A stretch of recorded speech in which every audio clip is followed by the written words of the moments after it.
આપ જે દ્રશ્ય જોઈ રહ્યા છો તે મીઠા થરાદ હાઈવે કોતરવાડા કેનાલના પુલની બિસ્માર હાલતના દ્રશ્ય જોઈ રહ્યા છો.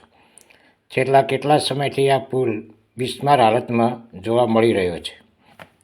ચોમાસા આવતા જ આ પુલ હતો એના કરતાં વધુ બિસ્માર હાલત અને દયનીય સ્થિતિ છે. રોડ રસ્તા રિપેરિંગ કામ માટે લાખો રૂપિયા ગવર્મેન્ટ દ્વારા ગ્રાન્ટ આપવામાં આવતી હોય છે. આ પુલ બિસ્માર હાલતમાં ઝઝૂમી રહ્યો છે.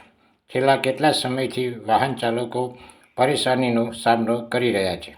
વાહન ચાલકોના જણાવ્યા મુજબ કેટલા સમયથી આ રસ્તો જે કોઈ રિપેરિંગ કરવામાં આવેલ નથી અને વહેલી તકે રિપેરિંગ થાય તેવો જનમત છે. જીડી ગજર બનાસ દર્શન.